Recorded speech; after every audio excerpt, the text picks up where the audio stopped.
Did you see? You wouldn't have seen this, but it's fucking hilarious. Did you watch any of that YouTube boxer night on Saturday? I didn't, but I've seen some clips. It sounded like it was all just a big shame. It's bad. It was bad. The thing is, the reason I'm laughing is because I was sitting there. I didn't pay for it. I always pay for boxing on pay-per-view out of principle normally because the boxers are so dedicated and it's dangerous, and I think they deserve to be paid, so I will pay them. Not for and that, also, though. That's not. Well, I'm not boxing, paying for is that. it? No fucking way. I'll tolerate a lot in the name of entertainment, but I will not tolerate that. But the thing was, people are, because it's such a. What was interesting actually as well, is the kind of interesting part of it is that because it's obviously aimed at young people. And they're influencers. They're basically influencers, right? So the couple of observations from me. One is that it was amazing how full the venue was from very, very early on. Right, Like, and that's people not just don't have a something concept that you of always like a main see event, with, I guess. So it's not something you always see with boxing either, is it? No, definitely not. No, it takes ages to fill up normally. But the whole thing was fucking pumping at like 7 p.m.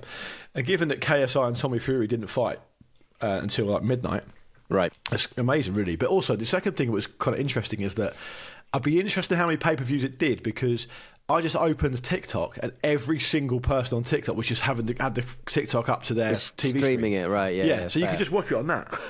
I like that bloke who streamed a UFC a couple of years ago and on Twitch, and he just stood there with his controller pretending he was playing it. That's brilliant. And he got away with it for the whole match, I think. Brilliant. But I watched the two of the big fights. Well, if you want to call them big fights, the two main event fights, I guess, on TikTok, and the account didn't get shut down at any point. No, too bit. Well, these things take a little bit of time, don't they? I suppose. But anyway, it was so bad. It was so bad. So did a lot of hugging. It was a points loss in It the was end. just Wasn't fucking it? shit. It wasn't even anything approaching what boxing actually is. Right. Do you know what it was like, Donnie? It was basically like, imagine if they build Soccer Aid as like a really big, competitive, amazing sporting event, and it had no charity element. That's basically what it is. It's the boxing equivalent of that. Oh, they're doing this is really good. They're doing this for charity. Nah.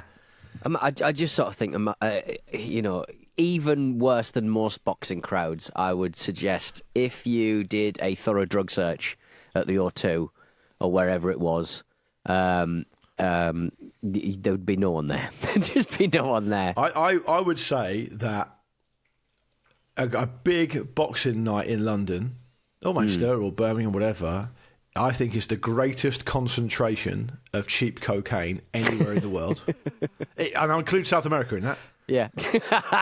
Honestly, the amount of people shoving like Ajax up their hooter, right? Not Doing one even of those- bothering to get out of their seats in most No, cases. no point.